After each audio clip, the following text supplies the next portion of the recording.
Ta-da! Alright, so we're starting this shit off with net neutrality. Now, Mhm. you really wanted to talk about this earlier when we were on the phone. And I'm kind of surprised that we're bringing it up now after, the great web apocalypse of 2018 did not happen. So, Well, what there's a brought this to mind for you? because I was curious why you would still be worried about it when you don't know whether or not it's happened or not. So I looked into it, and it hasn't happened. Essentially, nothing is the ire and all the rage that everyone sort of got together hasn't occurred yet. Basically, they expended all their energy yelling and screaming for something that hasn't occurred yet. And now everyone thinks it's already done and gone with, but in actuality, it is just beginning. So, okay, so here's the question, okay? Hmm. First off, are you for or against net neutrality? I am against the FCC's net neutrality. There's a specific difference. Okay, so you want FTC net neutrality. Can you Yes. explain the difference here? So the FCC, so I guess at the core of it is a concept, it's a principle. Net neutrality is both a principle and an enforced practice. Okay. And the enforced practice only existed until 2000 or since 2015. So before that, the principle net neutrality had been everyone basically has equal access to a the internet resource. It was treated sort of like a de facto utility, and it was sort of held together by various expectations and discouragement practices from the government, like but no sort of actual thing with teeth, no legislation in particular, and that's the way things were. Why was net Uh, neutrality brought up in multiple court cases then? well, Before 2015? that's because people were trying the lines of net neutrality. They were going against various companies and sort of uh, hindering the company to get more resources from the company. So, for example, a good example would be Comcast and Verizon, I think. Mm-hmm. And Netflix and Comcast, I think, is a really popular one. Yeah. It's a perfect example of what throttling would be. Mm-hmm. But it happened to Netflix. It didn't happen to people. No, it happened to Netflix. Yes, Netflix's Yeah. service was throttled back by AT&T For more money. for more money. Exactly. Well, they wanted more money from Netflix, which in Hmm. turn would raise Netflix's rates because, it's basically like the mafia saying, tax me or I'm not going to allow your business to do business on this street. Hmm. And even though Netflix paid, do you remember a sizable increase? It was like, what, $1? Something like that? Yeah. Yeah, Yeah. yeah. So, I mean, So okay. So, does this set a bad precedent for the future, though? absolutely. Wait, what do you mean by that? I mean, like, okay, so Netflix is paying them now, okay? So we are now in 2014. Is that correct? Well, Netflix is paying them now, too. They weren't paying them from 2015 to 2018 or No, 17. they still have to pay. They just don't have to pay a different rate than everyone else. No, no one pays the cable company. You don't Customers pay the cable company, but not the websites themselves. you don't Websites think just pay biz for their domain name and what websites they use and all that stuff, and their own servers and things like that. So you're saying that the Netflix doesn't pays $0 to go through um, CenturyLink or Zero, yes. okay. Did. Now they are paying again. During 2000, from like 2014 to 2015, I do know that Netflix was paying Comcast, and I think Comcast is the only one that they were paying. Well, I do know that they pay drastically less than they did. I didn't know that they didn't pay really anything. Yeah. I No. thought they paid just basically what everyone else would pay. No, no one pays anything. You pay for a server farm, basically. And then the server farm hosts your website. So Okay. from that point So on, Comcast or Mediacom or whatnot will all connect from, you will send you to that server farm. So the server farm is the only upstart cost of starting a web page. So, like, if I was to start a web page right now, I would just pay for my service to be on a server, pretty much. Heck, you could put it on your own computer and have it run off your own computer as a server. But you need a dynamic IP address for that. So, but technicalities aside and all that stuff, basically, what Netflix is paying for is to provide faster, or at the time in 2014, they were paying for consistent service.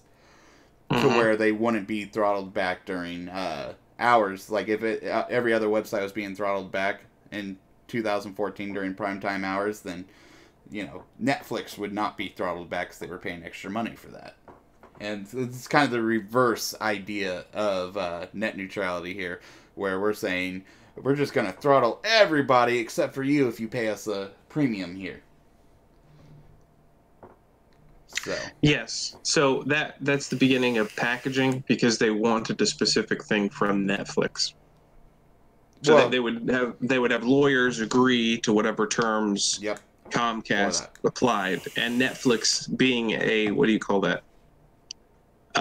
It uses a lot of digital information, or it basically the streaming bandwidth hog. That's what you're trying to get at. It's a Thank you. It's a bandwidth hog. So it deserves to be costing more for that service. You see what I'm saying? Yeah. First off, our general idea with the internet, at least up until net neutrality came into the big framework in the late 2000s or so, was that internet should be completely free and open. Every website should get the same shake. If you're starting up a small business where you want to host videos, there should be no difference between you and, someone running, a wiki page, That's the principle of net neutrality, yes. Yes. Now, as websites got bigger and all that stuff, cable companies and, ISPs in general started saying, hey, if they're using up more bandwidth, why can't we charge them more money to use up more bandwidth? But that whole concept is completely null and void with the adding a fiber optic internet. What you're saying it is easy to create bandwidth now. Yes, it was not easy. Okay. It wasn't easy 20 years ago. Heck, it wasn't easy 15 years ago, or maybe even 10 years ago. But almost every major city has a fiber optic framework infrastructure right now. So if I understand correctly, in the past when they didn't charge, it was harder. It was harder, but the websites weren't as demanding back then. But nowadays it is a lot easier because fiber optic does not have the same limits that internet did before. And websites are even more demanding. Nowadays they are, yes. Okay. And you think that it would be unfair for a cable company who paid for the optics to charge somebody to use it? Well, this is an ideology that we have kept the whole time that we've had the internet. Back when the internet was harder and less of it, less difficult. Less difficult. It didn't have as much of a usage on bandwidth as they do nowadays. But again, the infrastructure has changed since then.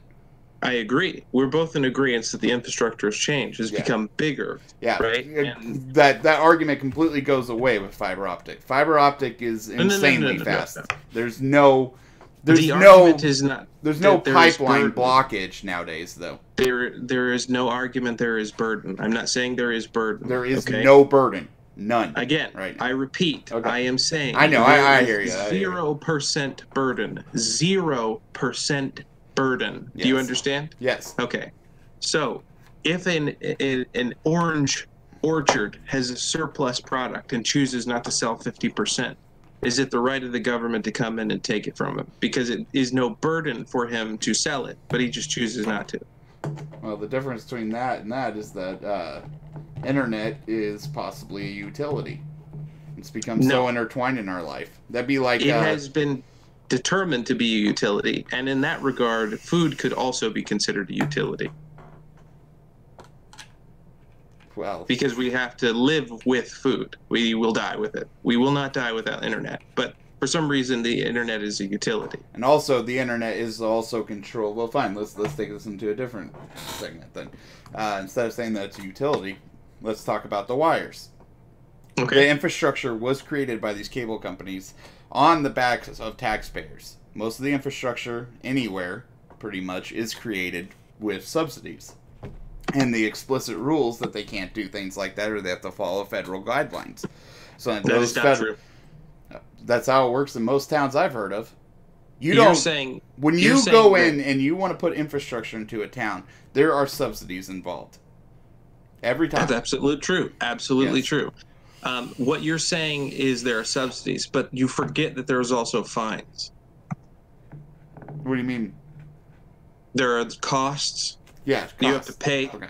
You have to pay to put down stuff. The subsidies just mean you pay less. That's it. We have also given these internet companies, like in most cities, I mean, you literally have at most two, maybe three options of actual internet providers.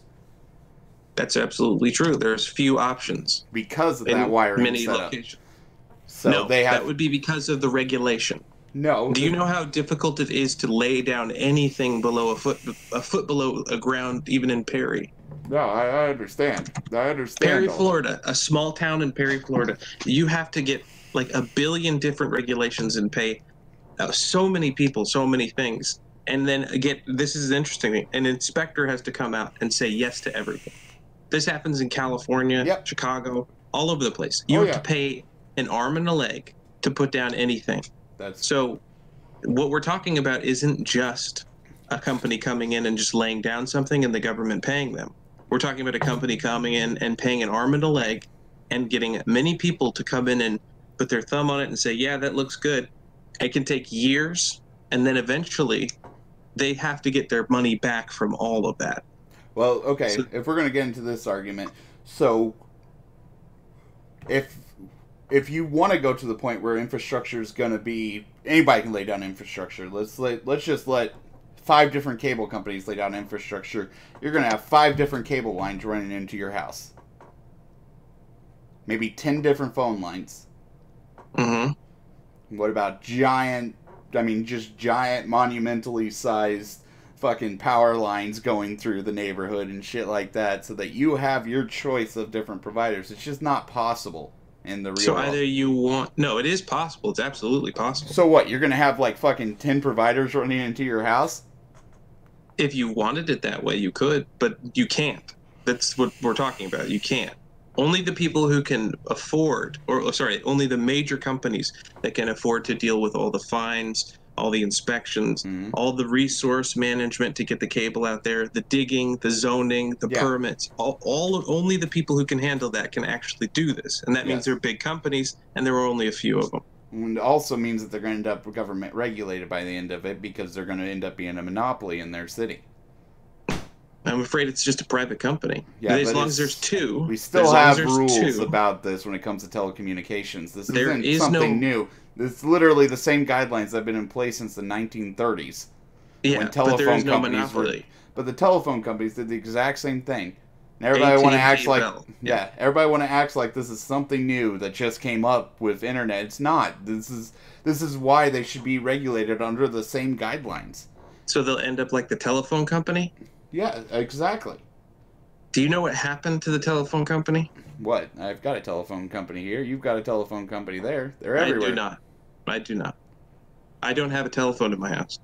Yes, but you have a telephone line running through your house. Yeah, but it's not being used. That's my point. There's You're using it for your internet. You're using DSL, I'd bet. No, I'm not. Oh, okay. I just assumed that you were using DSL. No, okay. No. Anyways, this thing is not being used. There's many more households that are leaving the telephone and going to different resources. Like, for example, satellite dishes are way cheaper than they used to be. That might happen one day with internet too, but right now, satellite internet No. Hold on a second. Without the regulation from the U.S. government, we advanced in internet technology almost every year to the point where we have fiber optics, and bandwidth is apparently not even an issue. It's not really anymore. What happened to the advances that came from the telephone companies? It seems that they stagnated because they didn't need to do anything because they were protected by the government. And what happened eventually? Cell phones came along, and better technology replaced it. Unregulated technology. cell phones are regulated. Their FCC have to be compliant with radio waves. They follow the same rules that your local radio station does. Yeah, and now they're being obsolete because you call people over your internet provider. Which is regulated also. No, the internet provider wasn't regulated until 2015. Okay, so you want less regulation. Now, what a lot of people are scared about with the ending of net neutrality is that it's going to get to the point where, your cable company is going to sell internet like it was television. Mm-hmm. Where it's going to be like you get your Google and you get your social media package where you can get Facebook and Snapchat and all that, and you get that for $9.99 a month, or your news service for another $99.99 a month, and then you want gaming that's going to cost $100 a month just so you can game. Mm-hmm. I mean, the whole idea is that one day they might break down these prices. Mm-hmm. And there's been movement towards that. I mean, you see cable companies wanting to basically shut off Netflix because they want to have people buy their cable service instead of Netflix. Mm-hmm. And that's only going to increase, and that might actually happen because of all these cord cutting. Well, first of all, one would suggest that it would not happen because it didn't happen when they could have done it. Happened to Vonage in 2004. An internet provider, I want to say it was... You're talking about people. You said people, not companies. So when did it ever affect the person directly? Well, here. Let me talk about this. The Madison, it says it right here. Madison River Communications Company was fined $15,000 by the FCC in 2004 for restricting their customers' access to Vonage, which was rivaling their own service at the time. And AT&T was caught limiting access to FaceTime, so only those users paid for AT&T's new shared data plans could access the application. I mean, we've seen attempts at this in the past, and they've all been failed attempts, but they have tried it. So what's going to stop them now? Anything? What is the objective of these attempts, and why weren't they wide-scale usage? Well, they got fined immediately in the 2004 case. Verizon, and that's what caused AT&T ended up taking the FCC to court, and that's what started everything that we're in now. Those were test cases to determine what can be done and what can't be done. Okay, so they did them on small scales, essentially, and they did it to private companies. Now, other private companies. Do you know why? Because the other private companies aren't generally quickly represented by the U.S. government. When a person's in trouble, the U.S. government occasionally finds a sob story and then does something about it. And then usually the better the media coverage, the easier it is for them to get involved and do something about it. In this particular case, it was two companies interacting with each other. It's interesting because a lot of people find the idea of these companies benefiting from net neutrality, the FCC's net neutrality being sort of gone, distasteful. They find the idea of these companies benefiting distasteful. Yet they are worried about when these companies were working against each other. And the one thing that they wanted is what they ultimately got. There's companies that just ended up buying those companies. So back in the day, these companies were separate, and now Netflix, I think, is owned by, it might be not Netflix, but people are basically being bought. These streaming services are being bought or partnered with in order for them to use this service. And this was happening while net neutrality was happening. So they just found another way around it. So what they wanted at that time was to create partnerships, lucrative partnerships. And the government came in and said, well, this could go a little too far. It could affect more people, maybe possibly in the future could have. Let's get in there and just regulate the shit out of it. It isn't regulating the shit out of it. I mean, yes, there was a bit overhanded with the whole, common carrier thing in 2015, but that wasn't... Personally, I'm okay with the FTC taking over this job, but I don't think the FTC is actually going to do anything more than to make sure companies aren't making lucrative deals that are too lucrative and, stifling innovation at that point. And which is fine. I don't think they're gonna do shit if let's say, Comcast, since they're owned by or since they own MSNBC, they might be like, fuck it, let's end Breitbart. Let's just take them off all our Comcast service. And then Breitbart will no longer be available on Comcast because they don't want, right-wingy news on their sites, on their internet. Well, and that would be their, I suppose, right to do that if they can justify whatever contract they signed. But how is it their right if they're digging through people's yards, putting lines in, putting poles up through people's yards without using eminent domain to do this, I might add? Because the U.S. government said it was appropriate. Yes, but they should be controlled by the U.S. government at that point. Your state zoning commission gave them permission, not ownership, permission. They paid for everything else. They paid to put the lines down. They paid all of it. They also had to pay extra to pay the government to get their slice of it. So the government was actually bought off, if you want to get into the technical term. When those fines were paid, the government shut its mouth. So the service is done. What they wanted from you is basically for the government to tell you that you can't do anything about it. Does that make sense? No, I get what you're saying, but that's what should happen, though. The government should be able to tell them that since we're letting you do all this, we're letting you go through people's yards to create this infrastructure. You said let. Yes, they are allowing it. No, they bought permission. Okay. I mean, they paid the fines, they paid all the costs, they got all the inspectors, all the regulations, all the above the board with lawyers and everything. They set down this cable and they paid for it themselves. So shouldn't these cable lines be regulated if they're owned by the government then? No, the companies paid for the cable. Okay, so who owns the cable? The company or the government? The companies. The companies own the cable. Okay. Yes. Now, the companies had to go through people's yards to do that.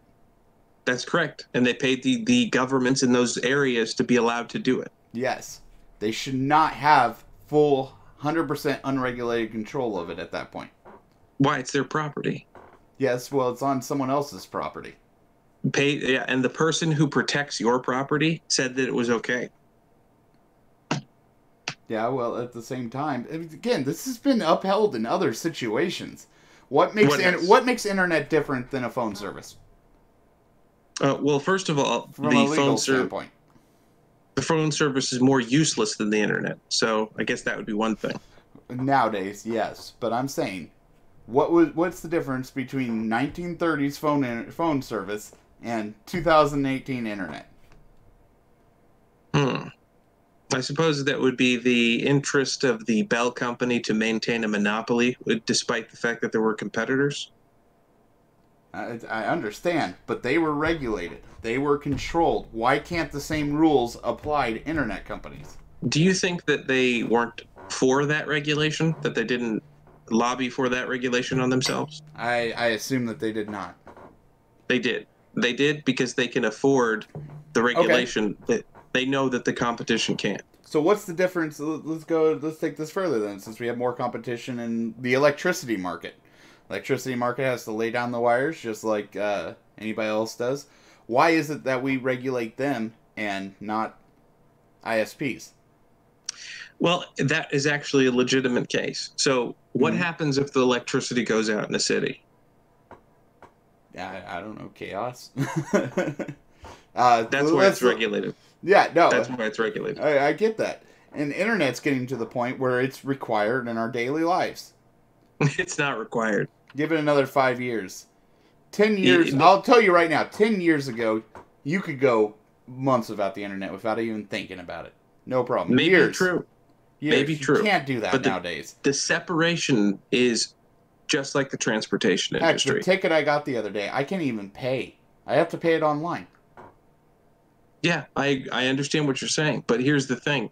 Vitality for a person, okay, and then vitality for a nation. That is what is regulated. Utilities that are vitality for a nation are regulated, not for a person. And the other bad thing about net neutrality being gone is that the control isn't open like it was before. Now the control is given to these ISPs who can decide willy-nilly whether they want to end a website or not. Like if I start up a small business and it directly competes with them, then I'm screwed.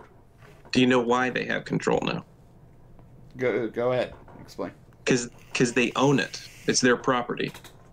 They built the infrastructure to do it.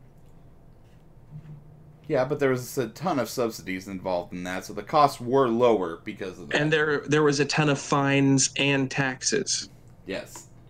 Which one do you think was offset? Do you think they received more money, or did they have to pay out more money? No, for I the think they had to pay out more money. I would say probably Okay. 50% what they would have had to pay without government. Keep in mind, a number of these companies have massive amounts of debt. Now, it's good debt, don't get me wrong. I'm just saying that it's debt still. So these companies still have to pay off their bills as well. So you want to allow your internet provider to have the ability to shut off any website they want. Like, let's say they just want you to go to their one website, their access website. And that's it. You can, explore your local your yearly encyclopedia, and that's all that they want you to do. No. What I want my internet provider to do is to provide me the internet and nothing else. Yes. I will find an internet provider that does that, and I'll stick with them. I'll give them my money. Well, let's say both your internet providers one day decide to end, because you have two in your town. I won't pay for anything. I'll just quit.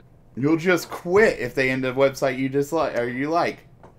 Yeah, if they try to censor my access to the internet, I will stop using the internet. What about the next week when you need to get a job application? I will go to the job application site and I will hand it to them. Well, I can tell you right now, my job, you couldn't do that at. That may be true, but I imagine that your job is required to have computers there for low-income people to come and access them. No, we well, then they would be breaking a what do you call that? Is it HIPAA? OSHA I should say there's a couple little other ways you can get a job with us. Okay, well then, if there was absolutely no other way, unless it was only. I'll tell you this: access, you'll actually get less pay if you apply for the job the other ways. That's a possibility, but either way, the access has to be there, and I would rather because the other ways is through temp agencies. We only put up online, so. Okay. Well, I'd rather find an internet provider, and believe me, there would always be one that would be doing something the other ones weren't, because that is where the money's at. That might be true, and that part makes me feel comfortable because you're right. And with options increasing with satellite internet and all that stuff, our choices are going to increase. But right now, satellite internet is terrible. It's next to impossible to use. I mean, this is the interesting thought. That's a very good point. Why is it terrible?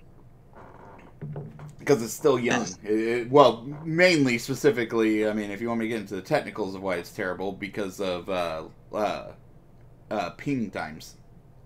There's no money in making it better. You basically cannot charge somebody for it being faster. Why even bother? What do you mean? Let's just say, for example, you have the opportunity to give people the fastest internet possible, right? Why? And once you do that, you don't charge them any more than the slower internet you once had. Yes. So you just open the floodgates and all the bandwidth, infinite data, all of it, right? And you're just receiving money to make maintenance on it, essentially. Yeah. That is not a business model that will last. You Google cannot be has actually done this business model. Really? Yeah, in Kansas City. Hate to go off script here. But no, it's fine. Yeah, and a few other places. They are. And what is the business model? Just paying exactly what the cost it's really crazy what their Google Fiber plans are. It's like insane. Insanely good or bad? It's good. I don't know what they are nowadays. Hold on a second. Like, well, you can't get it here, first off. That's the biggest issue. Okay. Because, it's not here yet. If it ever will be. I mean, shit. Okay. So, looks like their current service is $60 a month or $550 annually. And I don't know if this is still true. Do they offer the lower plan? I don't know if they still offer this, but when they first started out, they offered a lifetime plan where you paid, I think it was $400, and you got 40 megabit per second internet for the rest of your life. Are we talking about in Kansas City? Yeah. Internet plans fiber 100. Hold on, let me look. I'm pretty sure it was Kansas City. Google Fiber, Kansas City. Fiber 100 is $50 a month. That is 100 megabytes or Mbps. Hold on.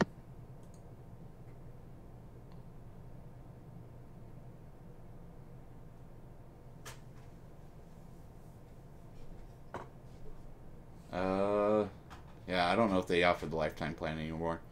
That was something that kind of went away. I just remember that being a thing. Where they I know CenturyLink offers a lifetime plan now. Oh, do they? How much is that? It is, you will always have to pay $45 for life. Nah, the way Google did it was like a $400 or $500 fee that you paid once, and then they gave you, I think it was 40 megabits per second. It's either 40 or 6. This was a while ago, so it might have been 6. But 6 megabits. They said 40 was a very poor amount. Oh, it is. But it was also $500 a month. It was $500 one-time fee. So basically, it was for low-income people.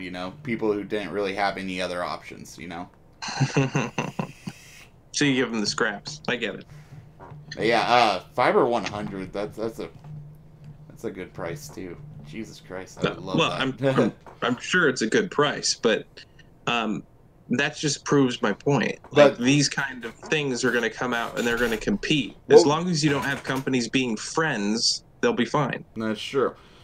But with this Fiber 1000, just to give you an idea here, you're like Mediacom or Comcast right now, they can offer that in almost every single city they are in, but they do not.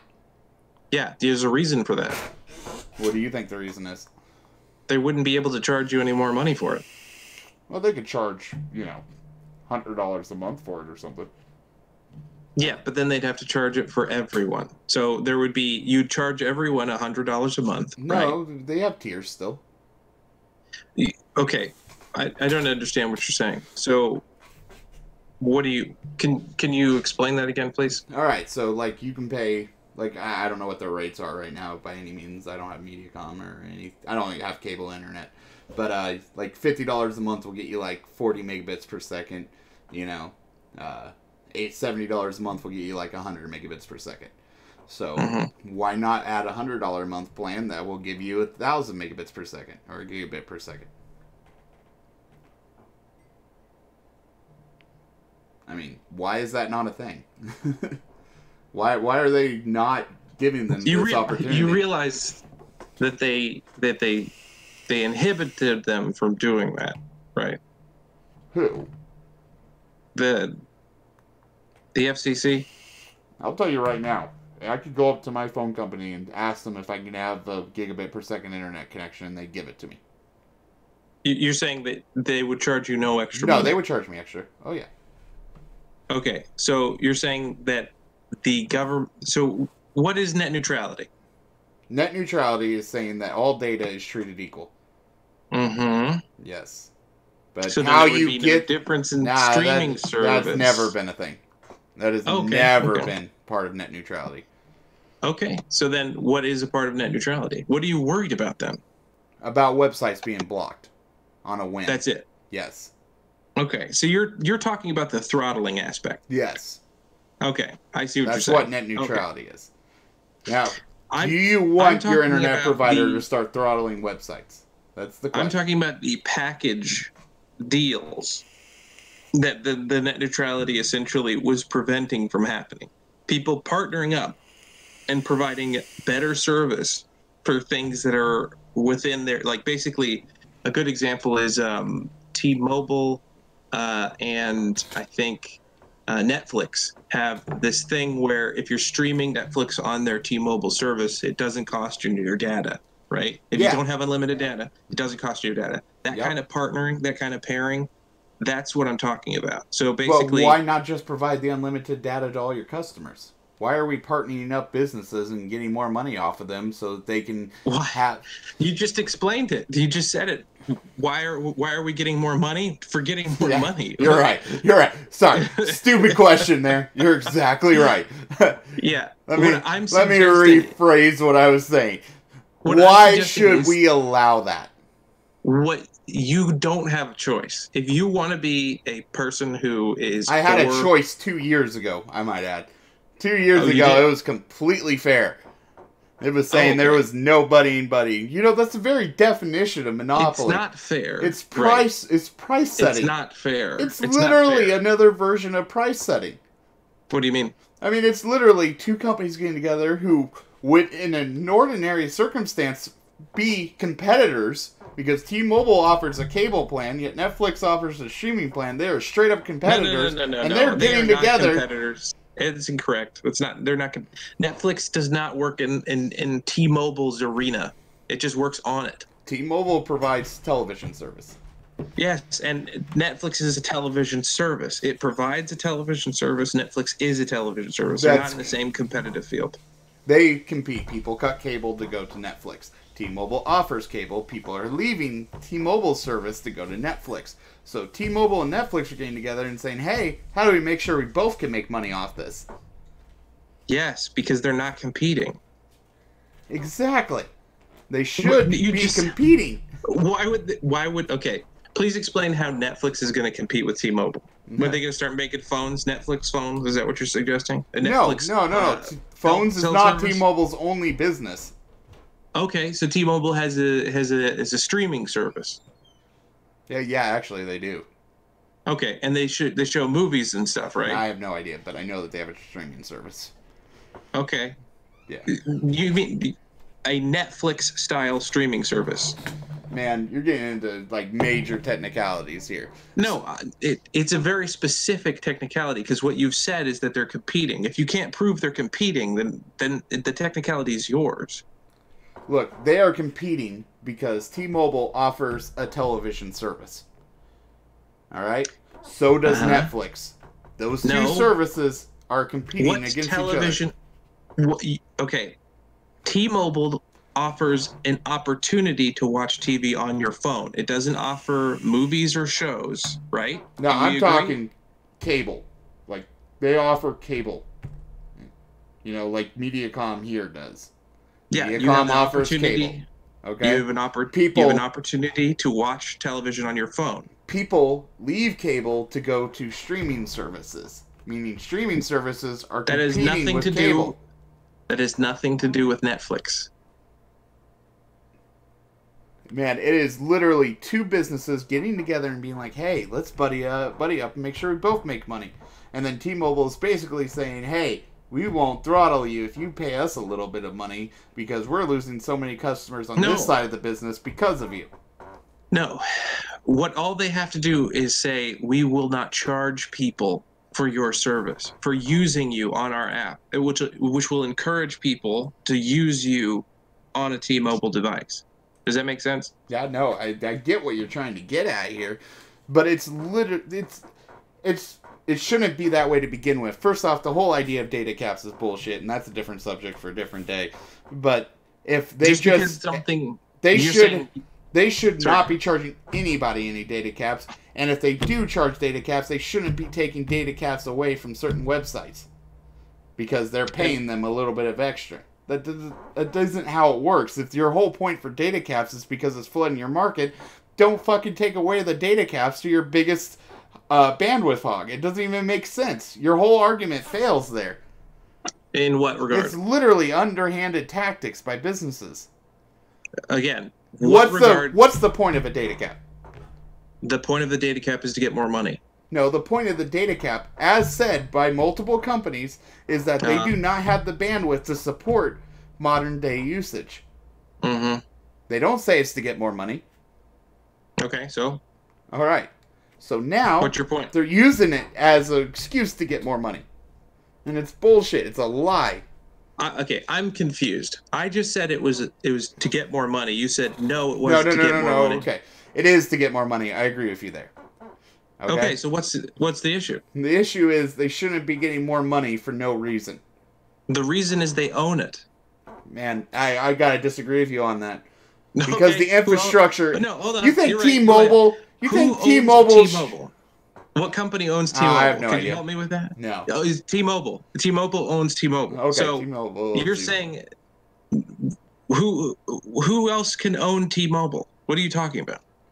What? No, no, no one else owns T-Mobile. What? No, I'm just saying. Okay, there may be a company out there that owns through independent or shell corporations all these independent companies. But what we're talking about is the property of the company T-Mobile. So even if they're under the Comcast, for example, umbrella, right? Mm-hmm. T-Mobile entities would be T-Mobile's under the Comcast umbrella.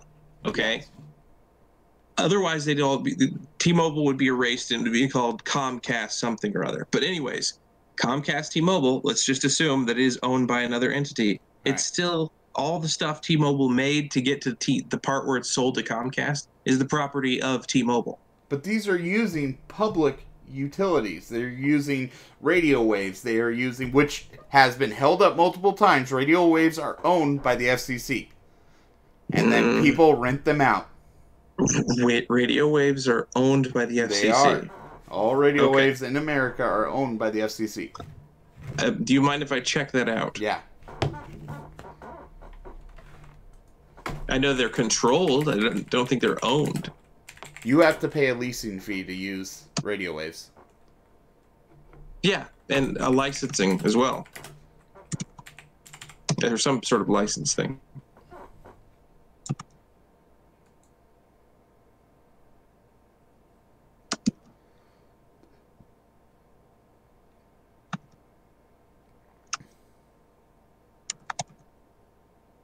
Wow, I just pulled up shit. It doesn't even make sense to me. But yes, words are a bad way to put it. We'll just say they're licensed out. I don't mind saying that. So Okay, so yeah. they're licensed. They're basically. I agree that they're controlled by the FCC. Yes, they are controlled by the FCC.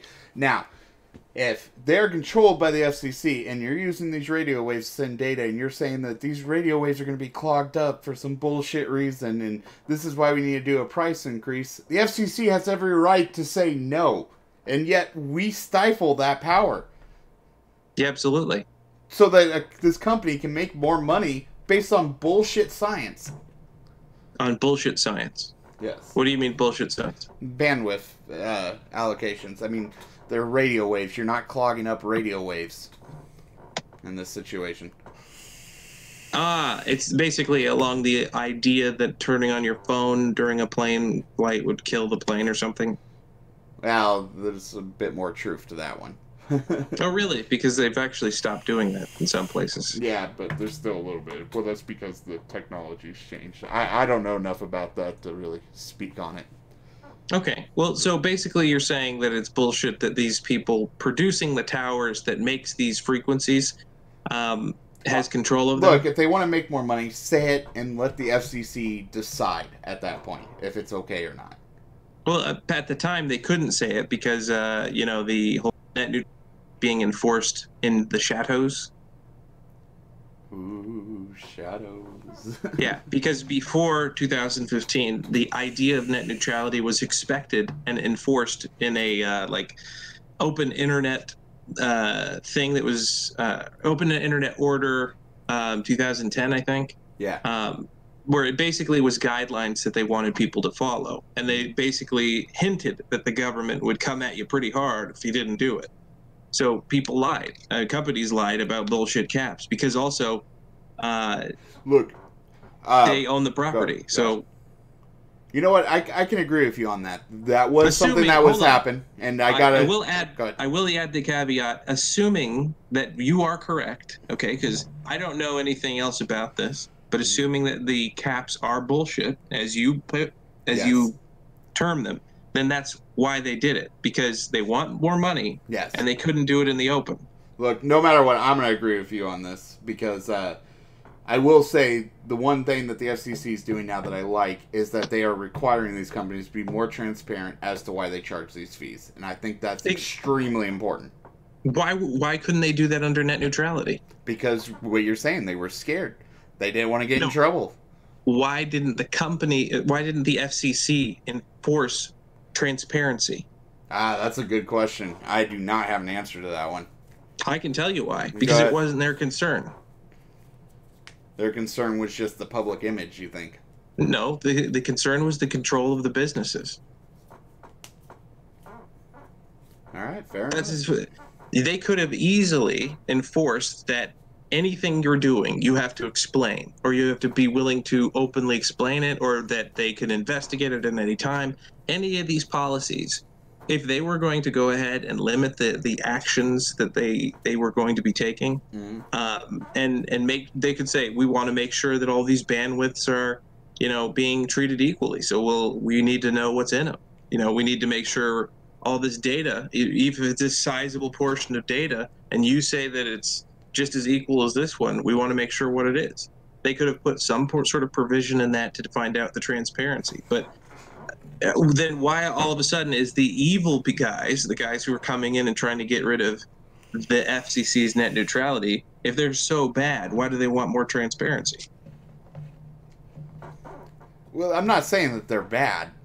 No, I'm saying that there was a lot of under-table stuff going on here, but if you think it's the end of the world, that all these companies are going to get rich off of this, why would a government that is supposed to be for the people do it? Well, the more transparency thing is the one thing that they did right. It's inconsistent. That's the one thing that's inconsistent with the idea. Now, if you actually ask economists and you look at the history, you have any regulated industry. Railroads, right? That was regulated to ship because in the early days of railroads, tycoons like I want to say Carnegie was a railroad guy, but I might be wrong. No, anyways, he wasn't. But yeah, they would make weird tracks. They would have engines that worked on these specific tracks in order to get like monopolies on commissions. The same thing happened with record players. It's something that's played out for a long time, but that's when the government would come in and just start saying, no, you can't do that, you can't do that, you can't do that. And what happens? Record players are gone. Railroads is like the biggest industry around right now. What are you talking about? You're saying that railroads are bigger than they were. Oh, much bigger than they were now. Really? Yeah. Because they ripped up all the railroads in the Midwest. Those are those private lines. There's no reason for those to exist nowadays. Where railroads making money is freight transfer. Hold on a second. You said nowadays. Yeah. Nowadays. What do you mean? What did they do back then? What were the private lines for? What for people to travel across the as far as they could. For traveling. Yeah. Like traveling. Now we have cars. They're a lot quicker and a lot more efficient when it comes to that. Yeah, and at least back then they were. Nowadays, it's kind of moving the other way. Part of that reason is because the government regulated the crap out of the industry. There was no innovation. There was no alteration. And then people went to a new way. Yeah, because it was cheaper. Freight line railroads are one of the biggest industries in the world right now. Anybody who works for the railroad makes a lot of money. We're talking about railroads in totality. So the entire industry of railroading guarantee you the industry of railroading makes more money now than it did 100 years ago. No. Guarantee you. In what areas? In freight. Railroads have always been involved in freight since the beginning of railroads. Yes, but I'm talking about the freight industry nowadays is insane. Logistics companies are making billions. But railroads were a part of another industry, was it not? Yes, it was, and it's not part of that industry in America nowadays. But it's a part of that industry in other places. Yes. But why is that? Well, the other places give subsidies. The other places didn't have monopoly regulations. All right. Give a final thought on this. We got to change subjects. I said a half an hour at most for this one subject, and we're like an hour into it. Go ahead. Okay. Anytime the government comes in and tries to protect something, it fucks it up. It's like the retarded child with a very pretty bird. It'll just strangle the shit out of it. It doesn't know what it's doing, and then you elect new people, and they don't know what they're doing. And let's just say there is somebody who's elected and knows what he's doing. He's going to get fired in 4 years or 8 years. and it's something that is too important to leave to people who are basically bureaucrats. No. Look, I get where you're coming from 100% on all this, but I want to say that it's more important that we keep this freedom of speech across the internet, where we give the chance for innovators to actually innovate, not just find more ways to take money from people for no reason other than to line their wallets. There should be, I think the internet could be better if we allowed it to be more open, and doing the net neutrality gives ISPs the power to close it off, and that's not good. Potentially. all right, we're taking a break. Let me do the break mode here. Dun dun dun.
let's take this back a bit. So, all right, go ahead and talk for a second. Make sure we got audio. Hello? There we go. We got audio. Yay. How long has it not been recording? Since we started again. Oh, that sucks. Yeah. When did that happen last time? Basically, when I shut it off for the thing, I didn't turn it back on. Okay. So it's my fault. No, nothing. Nothing about Trump. So. Okay. All right. Well, either way. Well, okay. So this recording was released, and it's not damning. It's not as good as what we wanted as Democrats, and it's really disappointing that happened because we really wanted something hard and concrete, and this is literally just businessmen waffling around and finding legal loopholes to get around something that's required from them, which is the campaign finances. Again, arguably, I would say that whether or not he was running for president, this is the way he would have done it. What do you mean? I mean, do you think that he wouldn't try to hide paying off some story? I should say, yeah. He was paying off the story. He was not paying off whatever the hell her name is, McDougall or whatever.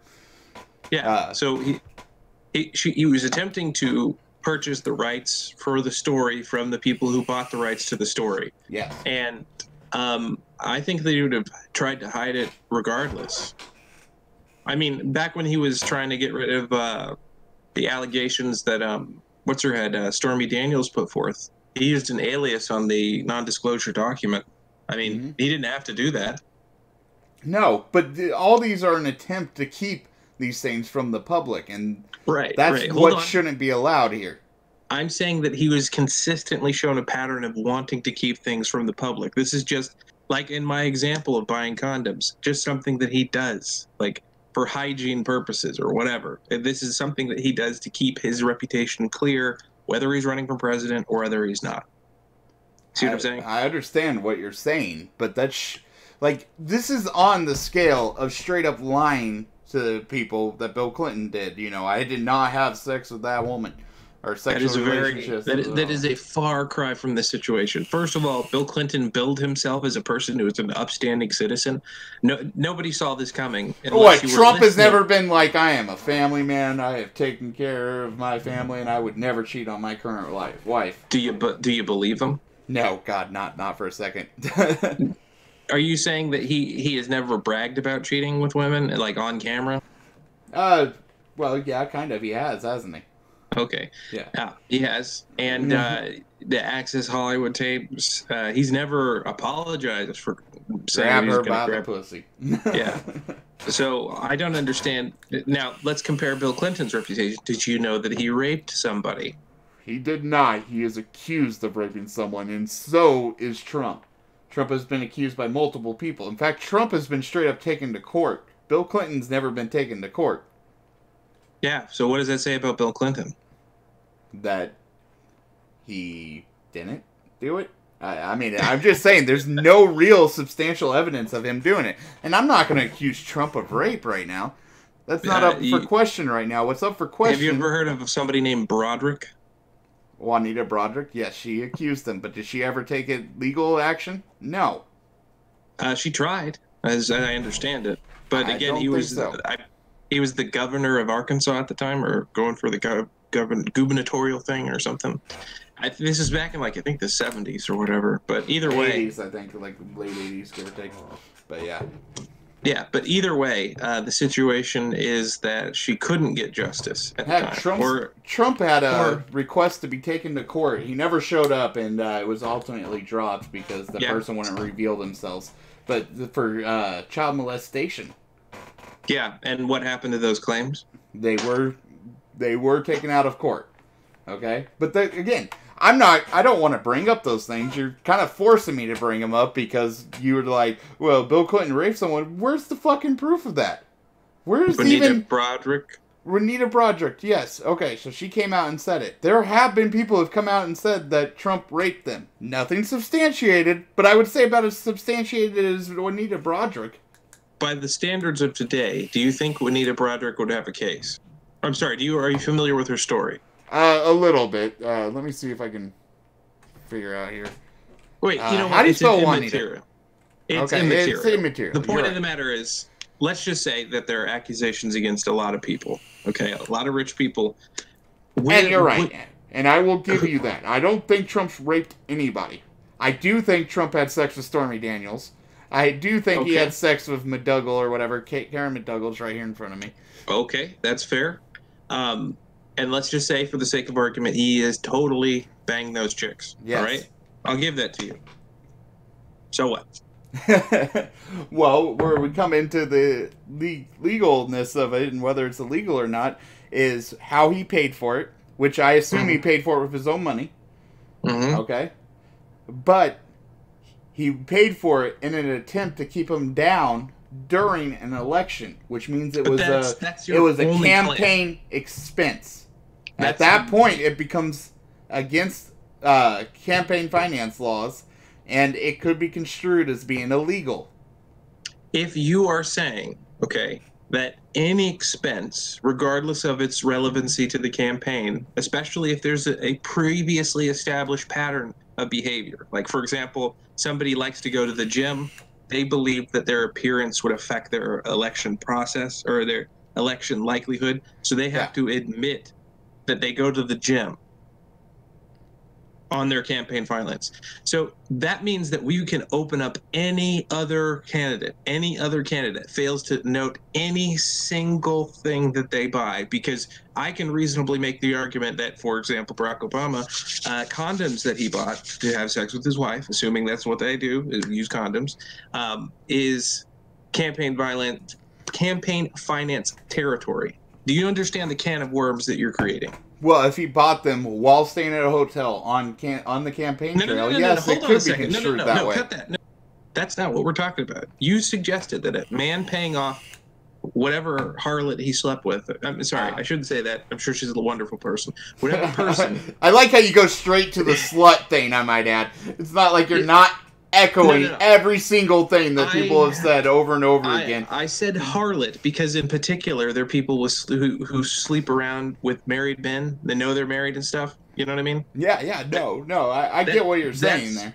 Her moral obligation in that situation is to walk away from the married man. There is no moral obligation when it comes to this, though. So there is.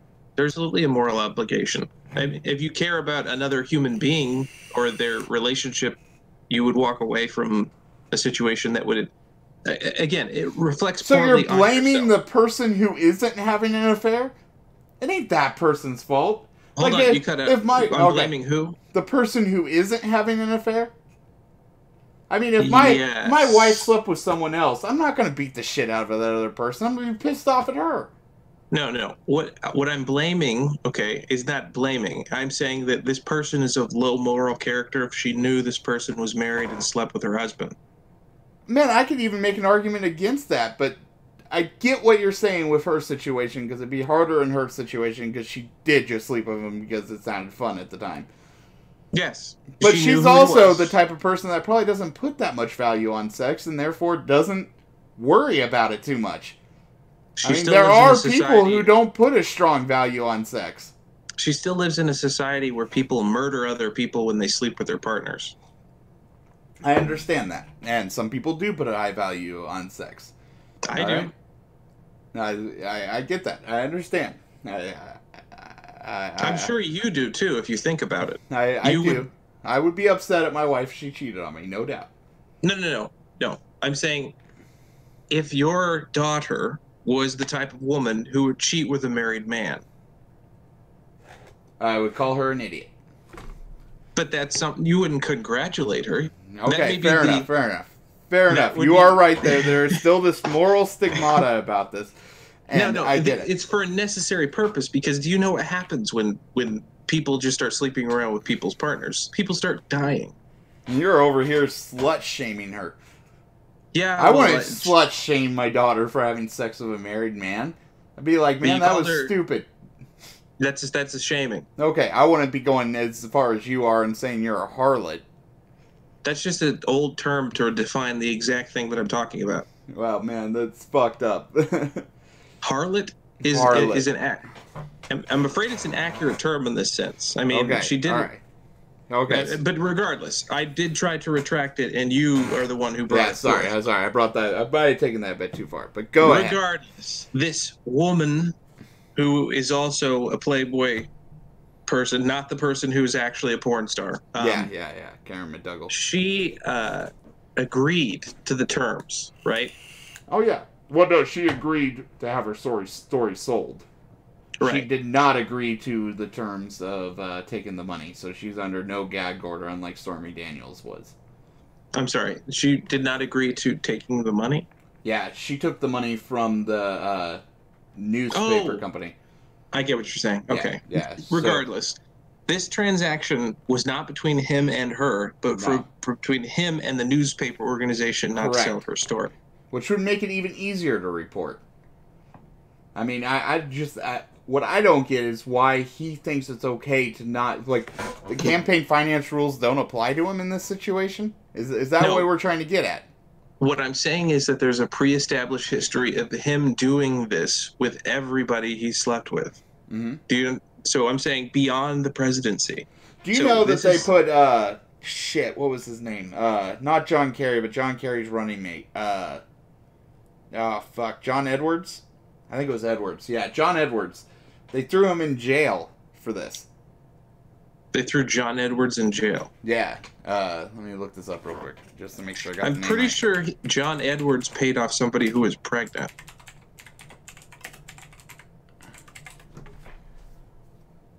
Yeah. And if John Edwards indicted... Here, let me click on this. John Edwards indicted on campaign finance charges. Former vice presidential nominee John Edwards was indicted Friday on charges of using illegal campaign donations to conceal his mistress from voters. A stunning fall from grace for a politician once considered a serious contender for the White House. Mm-hmm. Indicted? What happened? I think he served jail time. Let me see here. This is an older article, so... So this would be a workable precedent. So we'll see what they did with this guy. Okay, John Edwards sentence.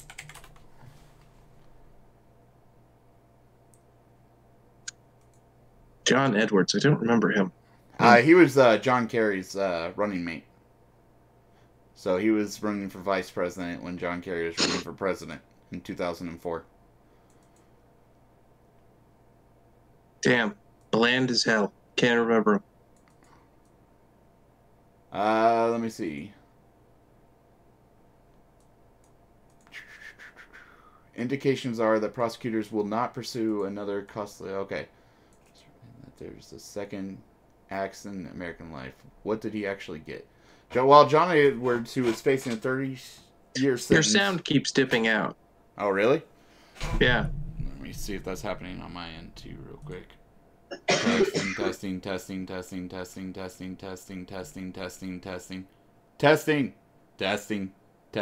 Yeah, it might just be internet issues. Okay. So, anyways, back to what we were talking about. Good thing to edit out there. John, what happened to good old Johnny? I don't think he got anything. I think it got dropped. Did you know what happened to Obama, too? What? What happened with Obama? They tried to get him on campaign finance violations as well. Yeah. Guess what happened? Nothing. So his charges were dismissed, but he was facing 30 years. Mm-hmm. And his were actually directly associated with the campaign. Like, this is something that would be reported. Say that one more time. This is something that would be reported. If I remember correctly, it was something that was clearly like, yeah, you definitely got to tell somebody. For what? Barack Obama? Yes. I don't remember this at all. Barack Obama finance or campaign finance. I do know he was fined like $300 and some odd thousand. I don't need a whole summary. Jesus. What the hell did you just click on? Campaign violations. 2012 president's race, open secrets. Yeah, the Facebook's favors for the Barack Obama It campaign. looks like Barack Obama was hiding donors, so that's why he got fined. Yeah, he was fined Well, this $375,000 for hiding donors. this and let's see, Facebook may constituted a a major violation of federal campaign finance laws as an illegal corporation campaign contribution. The matter should be, so let's see, what did they do? What did Facebook do, you bastards? So they gave money to Obama, I'm assuming. What was it? They basically,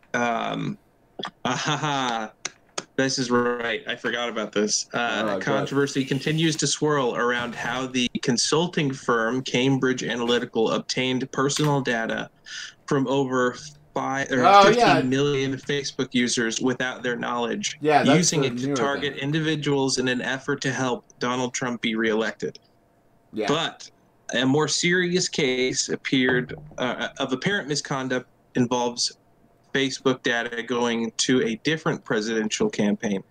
This time in 2012, in this case, which is getting far less attention, Facebook reportedly voluntarily provided data on millions of its users to the re-election campaign of Barack Obama. So for free, Facebook offered it data that it would normally sell for a sizable amount of money. This is a clear campaign violation that directly contributed to the benefit of the campaign. So in this particular case, we have cases where people pay out to shut someone up, right?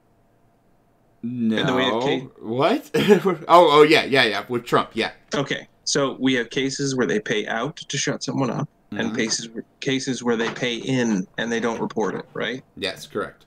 Okay. So this would be a situation where somebody used his own money, right, to pay someone to shut up. Yep, and he did not report the money. Yes, but would it have been his personal money? Yes, it was his personal money. So this person didn't use the money that he earned through rallying or whatever. He did it by essentially using his own money. Yes. This is where I'm talking about. It's a slippery slope, because if we include all the things that they pay for that are in their personal purview, then we have to apply this standard to every single future candidate, not just the presidential candidates, but we're talking about the campaign finance violations are for every campaign. They are, and they have been. I mean, no, they haven't. No, they have not. Look, nobody's been reporting sandwiches. They are reporting sandwiches, man. No, they are not. They are not doing that. Any expense you have on the campaign trail has to be reported. This is a federal requirement. That's what I'm talking about. They are not talking about stuff that's out of pocket. They could be. They technically could be. They are. I mean, look. Judge Napolitano himself has said this. It's all public record. You can look up any campaign that has paid for things, and you will not find sandwiches. You will not find things that he paid for out of pocket. You won't find any condoms. You won't find any toiletries. You will find basically the things that were related to the campaign. Hold on. I don't think I'm looking in the right place. Well, I think this is just a... Yeah, this is just a summary of money that he got. I don't know where you can find receipts at. PAC, contributors, geography, industries, elections, select style, career. Let's go 2008. Maybe that'll give us a bit more. Man, this is all financing. This isn't how receipts or anything like that. But I do know it is a requirement. It's a requirement to report sandwiches. It is a requirement to report everything. Every little thing you buy on the campaign trail that is used for the campaign. That's the contingency. Anything used for the campaign with campaign finances is a campaign violation. Okay. This is Let me ask you this then. All right. Would you say he paid her off to keep his campaign from getting the scrutiny? No. No. Yeah. Okay, then why do you think he paid her off? Because he always pays off the people he sleeps with. He always has.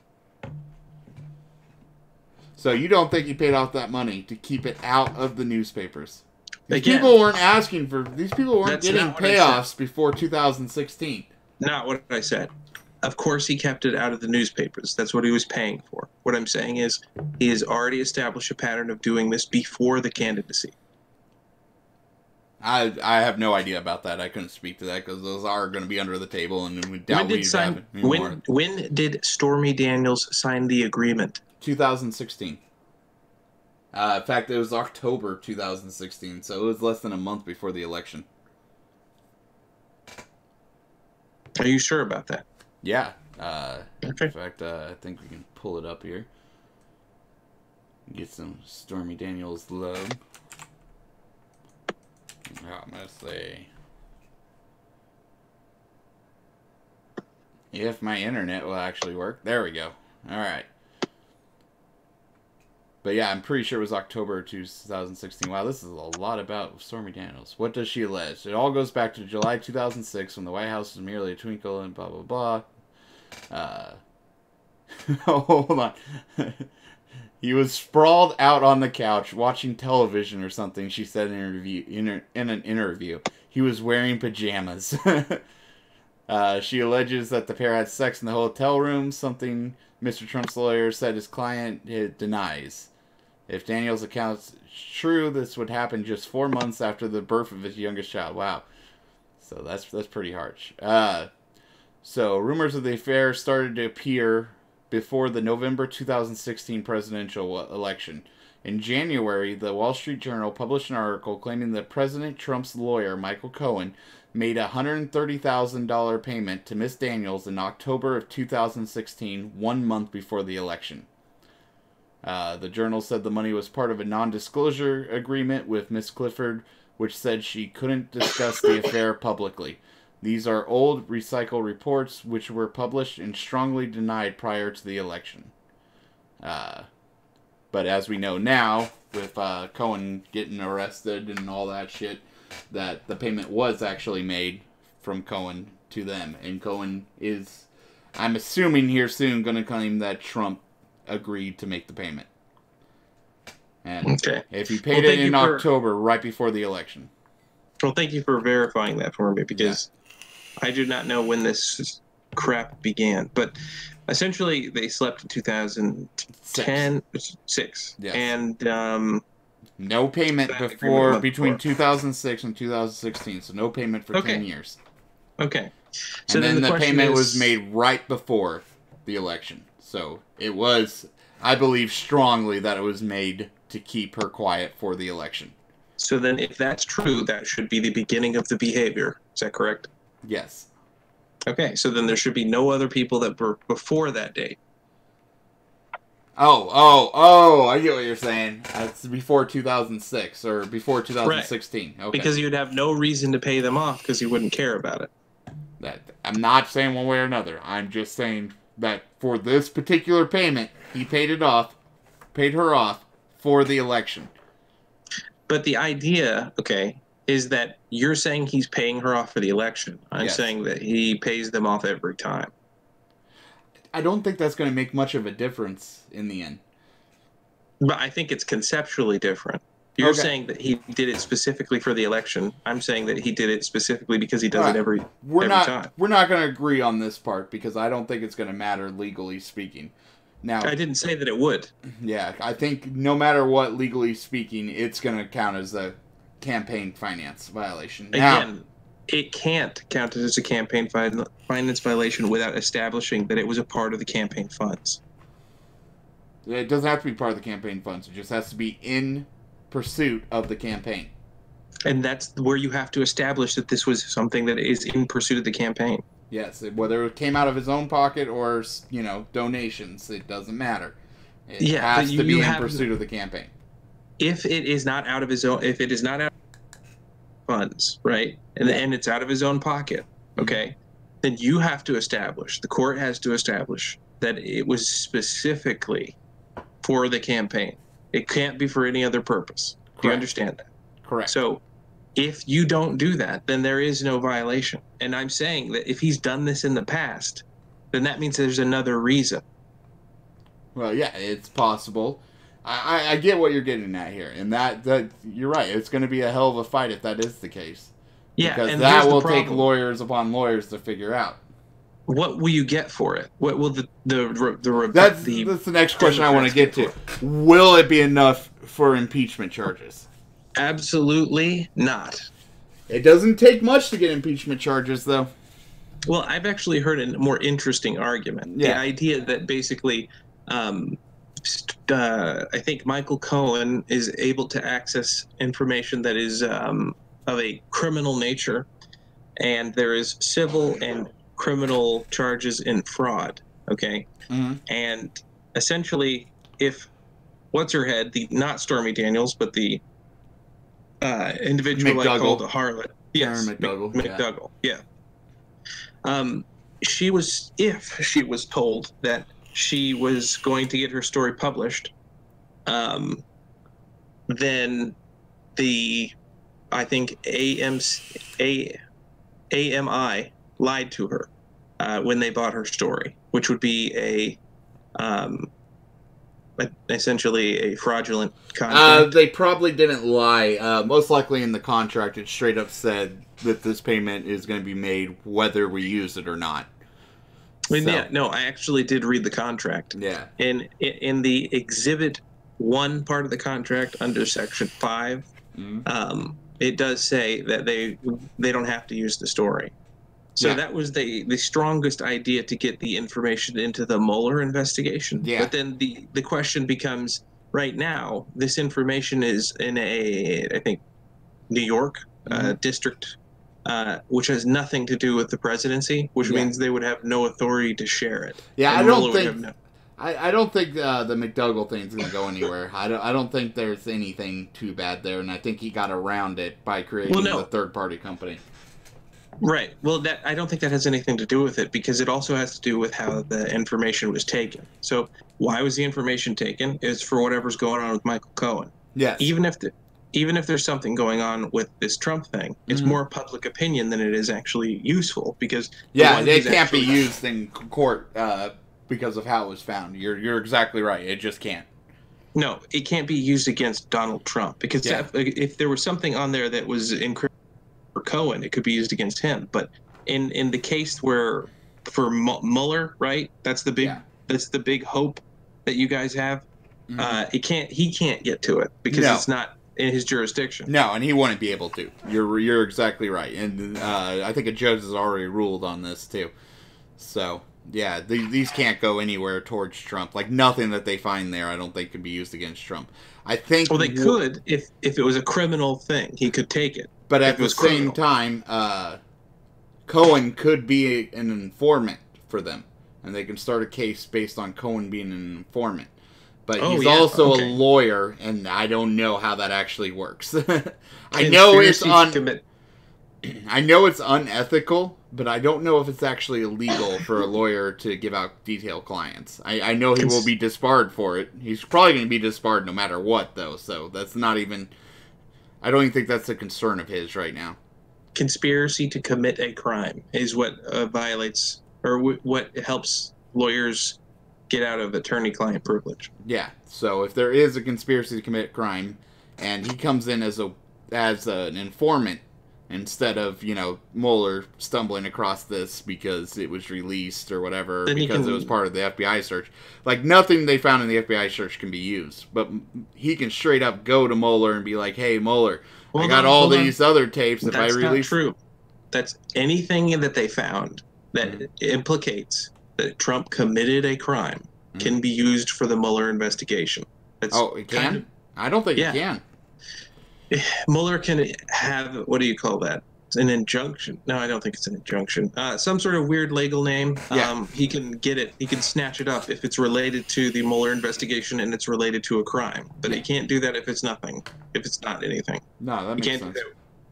So, I mean, that was kind of the idea, to get this broad scoop, and anything that was crime related, they could suck it up.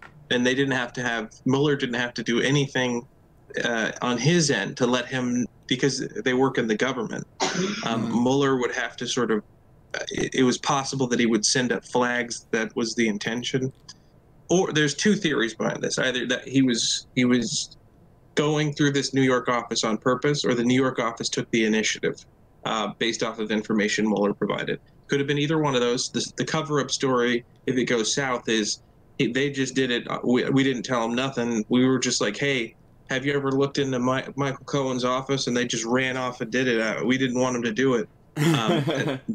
They can say that if it goes south. But if it goes good, they can say, this is the master plan we thought of. We could get them to seize it, and then if there was anything criminal, like any documents that said we talked to Russia, then we can snatch those up and use them in the Mueller investigation.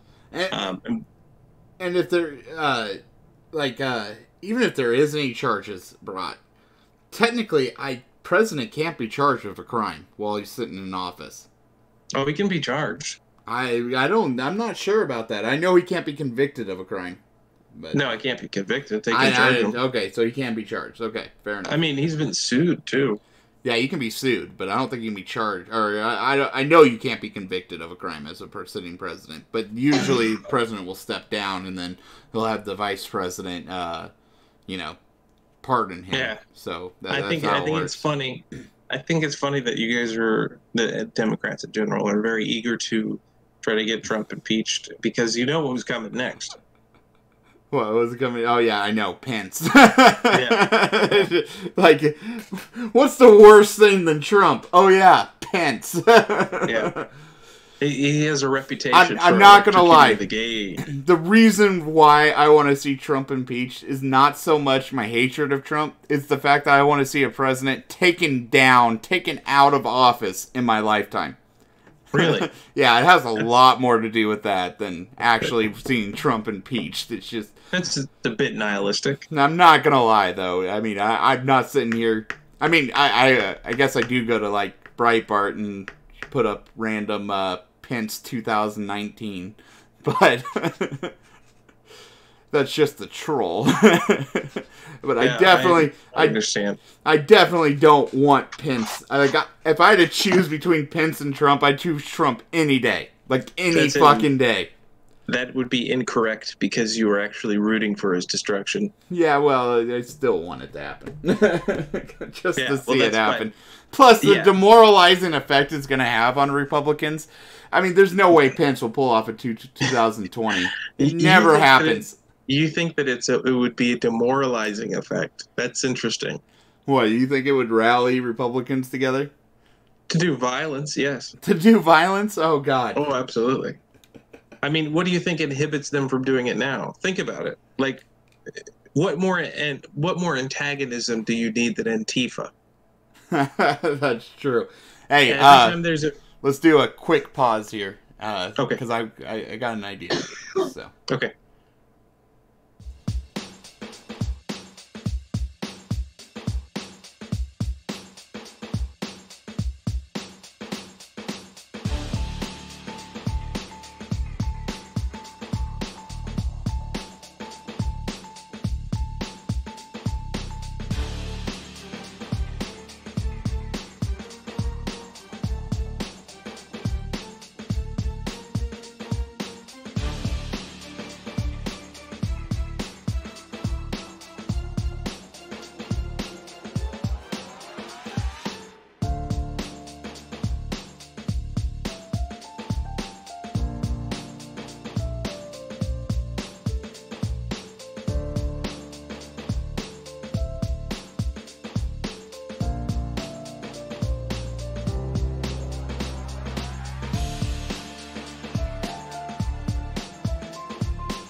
Me? No, me. Alright. And we're back. Wow, wow, wow, wow. Alright. Earlier you were talking about the Civil War shit, so let's just go all crazy into it. Like complete conspiracy theory, second Civil War coming. Let's just... Trump is taken out of office forcefully by the army. What next? So here's the idea. Thanos, okay, I think he's going to regret actually killing his daughter. Are you talking about the United States Civil War or the next Civil War? Fuck you! Fuck you! I have not watched that movie yet. Fuck you! Don't you tell me shit. I don't even want to know now. Nothing more. Nothing more. I'm waiting for that shit to come on Netflix. So the U.S. Army would never turn on their leader. Yeah. So yeah, that's a crazy. That is a crazy notion. But let's just say shit starts happening. People start getting violent in the streets. The most likely way it would happen is someone would assassinate Trump, or that would be if he's reelected for a second term. Okay. Let's go straight up. Antifa takes claim for assassinating Trump. Let's start with that scenario.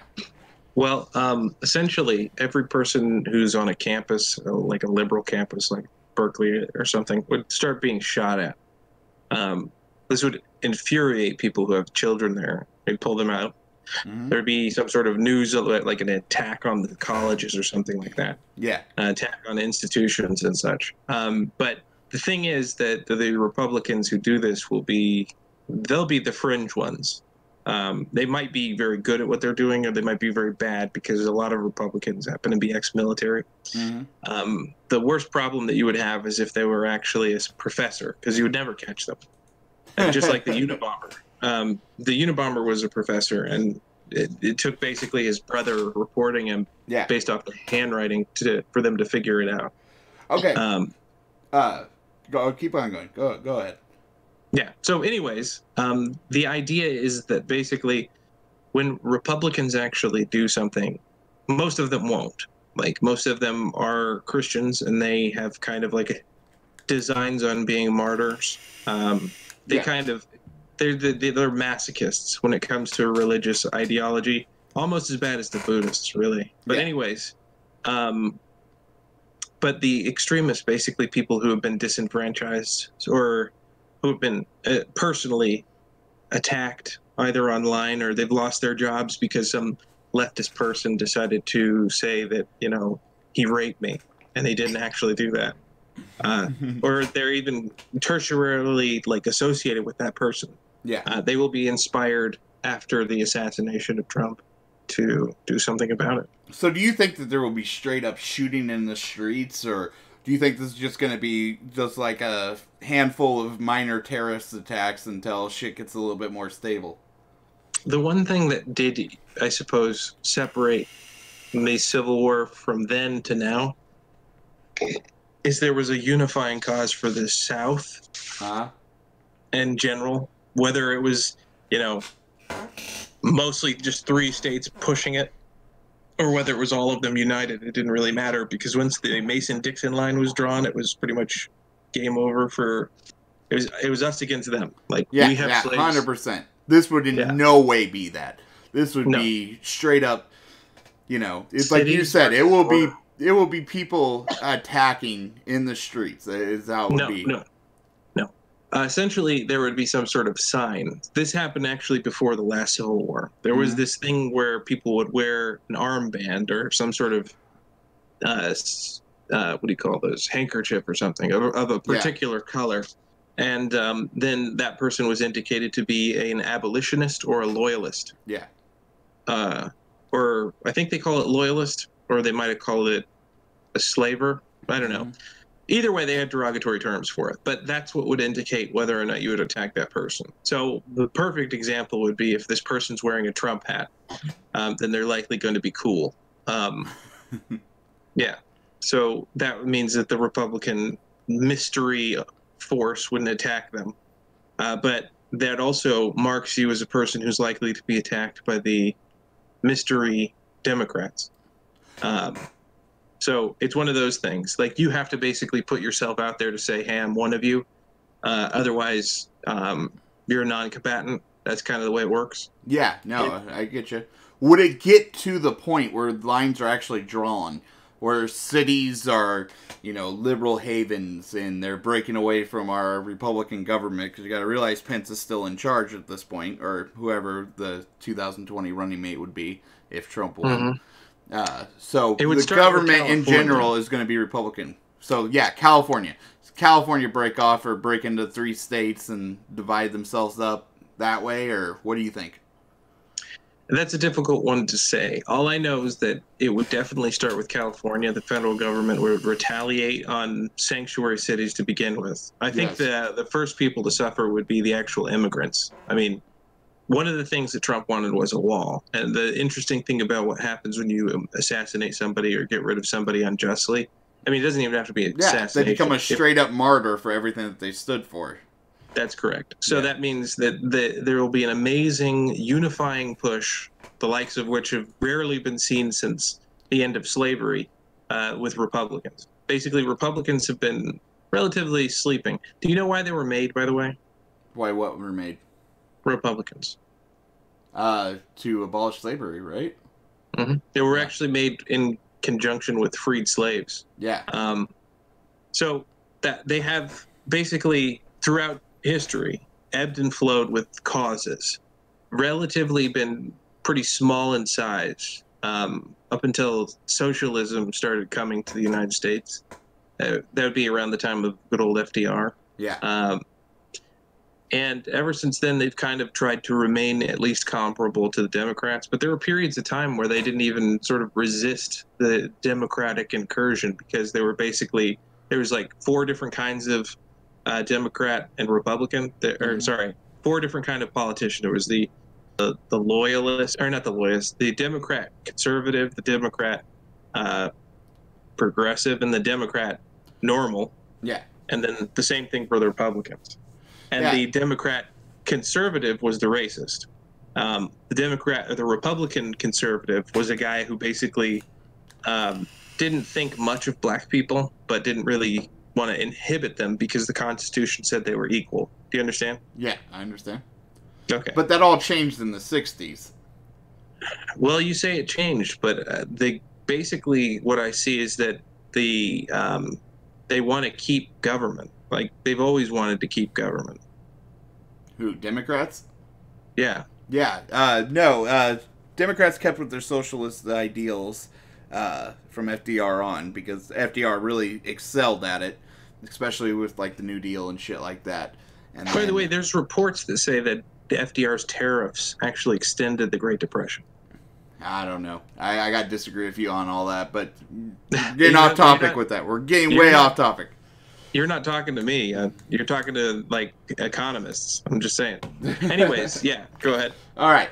So, what I've always thought when this Civil War, if it ever does happen, like, I always think people are crazy when they talk about a Civil War.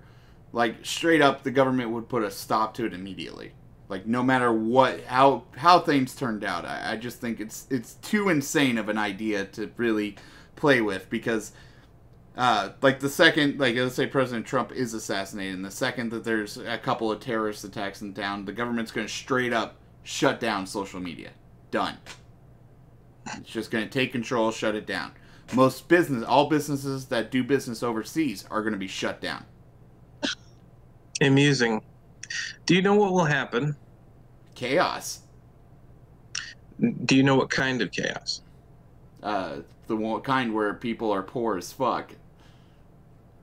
Actually, it's happened before. It happens many times in communist countries, in dictatorships, or at least in the perception of a dictatorship. So let's just play this out. Many people in the Democratic Party believe that Trump is a dictator. Yeah, I'm not that guy. It doesn't matter. You can imagine that many of them do, don't you? Yes, I can imagine that. Okay. So what is Pence? What is every right-hand man to a dictator? I don't know. They're second in command. Well, why don't we kill them? Why don't we kill the dictator and let the right-hand man take over? Every single democracy where we had, or every single dictatorship where we had the opportunity to do that. Because it's usually more of the same. No, it's actually even worse. Usually the person who's in power is actually the dictator light of the two options. Mm-hmm. And that's essentially the insurance a person has against assassination in a dictator country that is basically not as big as the United States. Hey, I might be bad, but the council dude behind me, he's basically just like all of genocidal and stuff. Like, no. You need to love me. I'm the good guy. I'm the guy that's fighting the power. So that be the ones that are really in control, the deep state. You know, like what Trump says. But wait, say that again. You know, Trump's fighting the deep state. Well, no, what I'm saying is basically, if Trump were assassinated, right, the Democrats wouldn't stop believing that they were under a dictatorship. No, not at all. Not at all. What happens when they shut down social media and they start making sure that there's an enforced curfew to avoid riots? I think in the end, people would probably just give up in this country. Really? You wouldn't think that all their beliefs would have been confirmed? That they would actually be but there's in a no way. dictatorship? Without social media, there's no real way to communicate this if you're, people of like mind, And without money, there's no way to survive. I mean, if you don't have money to go out and eat, then what the fuck are you going to do? In the end, it would end itself in this country. People aren't self-reliant enough in this country to have a full-on guerrilla-style civil war. It's all that they're training people in colleges to do. They're just doing it with protests as opposed to guns. Guerrilla-style protests are very similar to the structure that it would be required for guerrilla warfare. Let's say this starts happening because, all these things have been hit out. Guerrilla-style protests, which I agree with you, that would probably be definitely a real thing. Does that mean that these lone wolf Republicans are going to show up to these guerrilla-style protests and just gun them down? Yeah, some of them. Yeah, I mean, it could be bloody there for a little bit, but is it going to be like, a group of like 100 of them walking into this protest and just going crazy, and then you have straight up fighting there? Think about it. What would they be protesting? They'd be protesting the Democrats, you mean? Yeah, the Democrats. Yeah. The Democrats would be protesting more of the same, and how things have gotten worse, So, to lay out the timeline, Trump is assassinated or Trump whatever. Trump is assassinated. Mike Pence takes over. Mm-hmm. Mike Pence has to... Basically, there's chaos in the streets because Republicans are heartbroken that they lost the president that they love. Yeah, and there's some terrorist attacks at that point. Democrats are celebrating this, right? They're celebrating it. Yeah. Mike Pence enforces restrictions, okay? Correct. These restrictions confirm the beliefs that the Democrats are living in a dictatorship. Yeah. So they resist that dictatorship. Republicans see Democrats again starting to resist with their last president, like the last one they elected, the vice president who became president. It's all happening again. Yep. These Democrats still think they're in a dictatorship, and now they're resisting even harder the crackdowns that resulted from them killing the last president. Yes. So what else are you going to do? You got to put them down. They're mad dogs. Yeah, that is what would happen next. So the next thing that you would definitely see would be lines starting to draw, California would probably break off. Probably I don't think it would be allowed to break off. I guarantee you that it won't be. Many people in the Defense Department that would be itching at the opportunity to treat California like a South American country that needs to have its dictatorship overthrown. Just extreme prejudice. So you would see military walking through California, but they would probably break off before that happened, so there would be lines drawn. You would see military finding all the representatives of California and their state government. That's where you would start. That's some banana republic bullshit there. Well, basically, that's what happened with the insurrectionist states during the Civil War in the South. Yeah. That's what you do. You find the leadership. You've cut off the head of the snake. No, yeah, you're right. Holy shit. All right, so military is now trying to get into California. California has set up a line, a straight-up line. They somehow managed to acquire a militia. You said military is trying to get in. The military is already there. They have National Guard. But there will be liberal militia set up, is what I'm getting at. Oh, a liberal militia. Yeah, it will What does that totally look happen in this scenario. What Shut kind up. of guns do they use? Shut Low up. magazine capacity There would guns? totally be full-on guns Do you involved know? in Do this. you know you have to have a key to open the new AR-15s they sell there? You have to have a key to open the magazine. Nice. Yeah, But so there that's won't be gonna nukes being thrown anywhere, so there's not going to be an Oh, no. instant end to this war by any means. Why would you hunt a rabbit with a cannon? You don't need a rabbit. I mean, you don't need a cannon to hunt a rabbit. California has made itself soft. Like, if it were to be an altercation like that, it would be over very quickly. There already is a population in California that is very strongly against the poor leadership that they have. They would, honestly, all the military would have to do is park on the border and hand the guns to the people who are already there, like they've done in every country they've intervened in.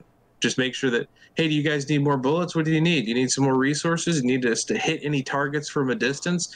We'll let you guys take care of this. California's take back your country. They basically go like Bane from the third movie. Yeah. People of Gotham, take back your country. Yeah, it'd be like that. Yeah, no, and I would honestly, I would bet California would break off, because there's a very big difference between Northern California and Southern California.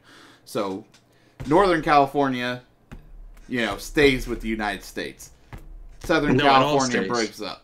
If you kill the president, you don't get anything. You just get taken. Like, anyone who celebrated after he died, anyone who talked about him bad up until the death, even if they didn't know it was going to happen, all those people are gone. Don't forget, there's a large influx of gangs in California. Gangs that all do not agree with the way current things are. I would love to see that. Would have guns. Honestly, it would eliminate two problems at once. I'm not saying they would win, but there would be a definite break-off. They wouldn't. There would be a break-off. Gang warfare is only useful for basically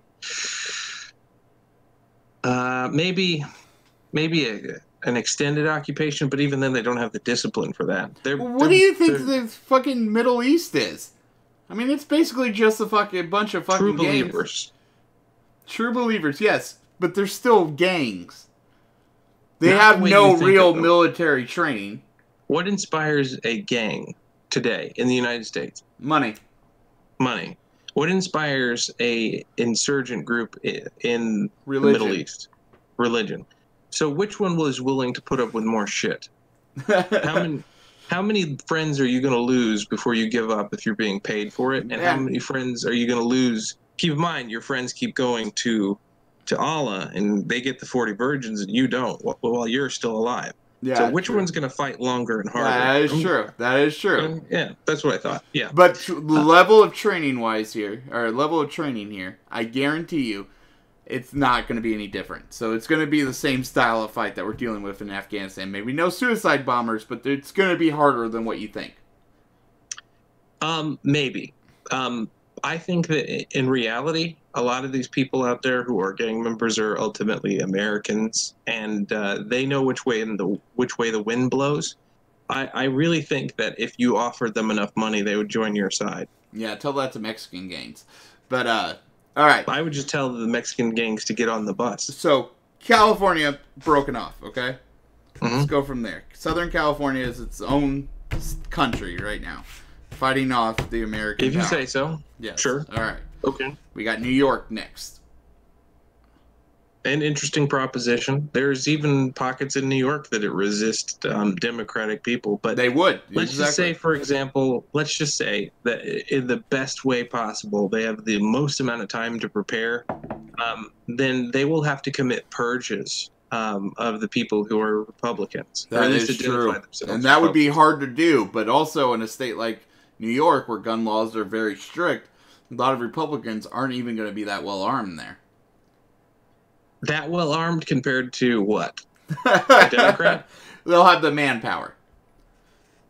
You're saying that they'll be outnumbered? They'll be outnumbered. Against people who don't have any guns. There'll still be guns in this. Again, the gang members are the ones that are going to provide the weapons. Okay, you're saying that the gang members would be on the Democrat side? Yes. Okay. If you say so. Gay members are on Democrat side. So right there, we got two split nations. I'm assuming you're saying this because they're black. No. In fact, I think of most gays as Hispanic nowadays. So. Okay, so because they're Hispanic, Yeah. they would be on the Democrat side. No, Okay, no. I'm saying this because most of them are on welfare. Oh, thank you. Okay, Yes. Gotcha. And a lot of them are for anarchy, because that's ultimately what's going to win here. Is going to be that's ultimately who's going to win are going to be all the people that are for the anarchy of welfare. Exactly. Anarchy of welfare. Yeah, I'm not saying it makes sense, but that is how a lot of those guys think, man.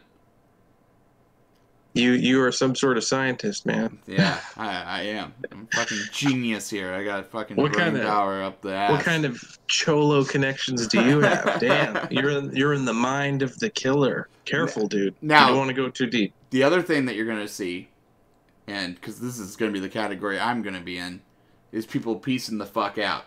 And that will happen mostly in the upper Midwest.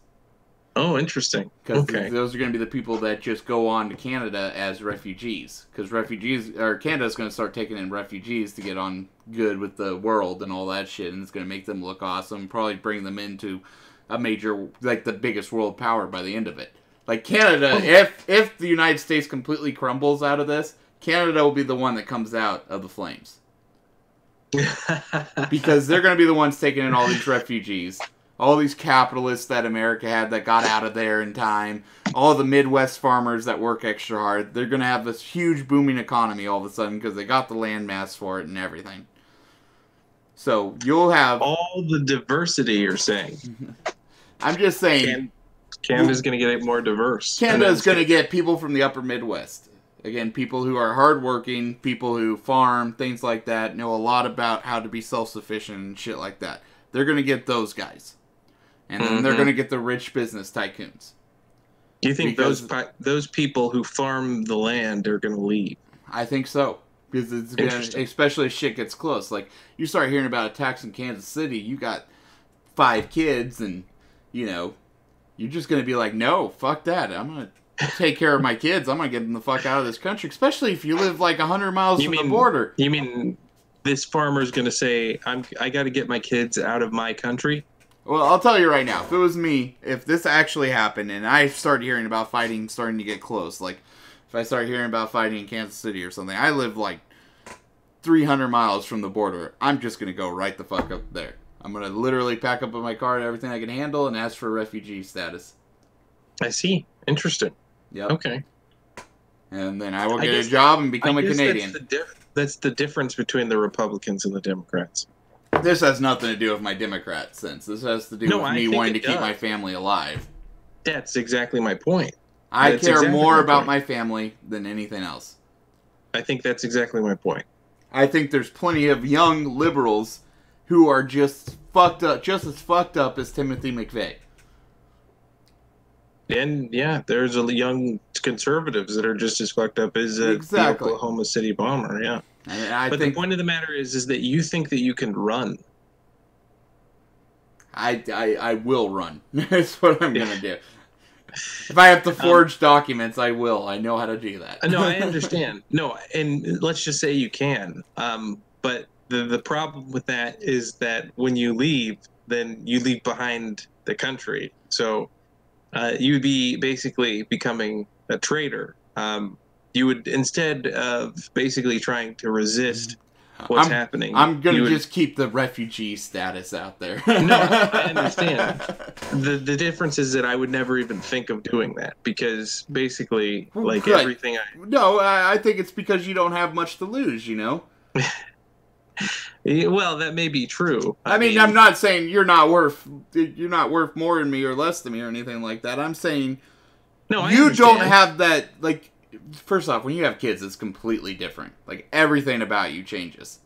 So, I hate to say that's what it is. That's what it is. I mean, if I didn't have kids, I'd be like, fucking let it burn! You see, that's the difference, though. I think I can actually stop it from burning. I think that I would enjoy the challenge of basically... well, you would re-up if you did that, right? No, I would not. God, no. You wouldn't? Really? The military is a bunch of fucking morons. No. Even if there was a civil war, though, you wouldn't re-up? No, I do my own thing, honestly.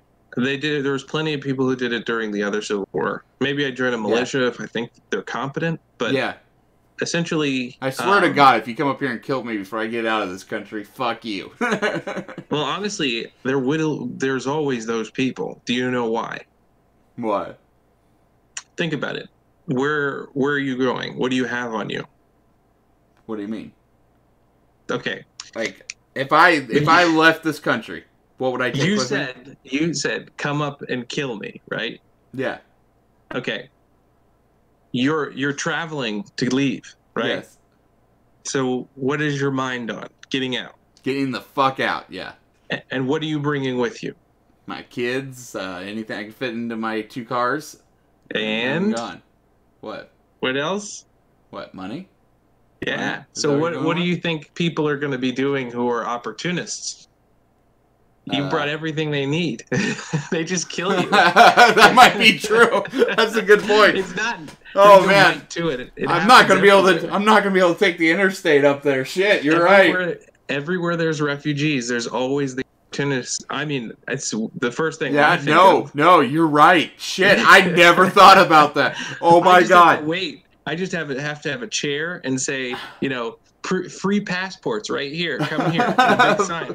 And then I just take them out back and I kill them and I keep all their stuff. Yeah, see, I ain't doing shit in this country. I am literally filling up my gas tank here and I am just gone. And now you're making me think I shouldn't take the interstate. I should take another route. It's going to await you when you get there. Do you know what the #1 problem is in refugee camps? And that's where they will have to place you because you can't just sort of wander What on campus. What's the rape and murder? That's some of the biggest problems. See, then I gotta get all protective and shit. And then there's disease because everyone's confined in a very tight space.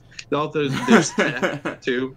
But maybe I'll just sneak into the country, and then if I get caught, I'll be like, refugee! No, they'll just shoot you.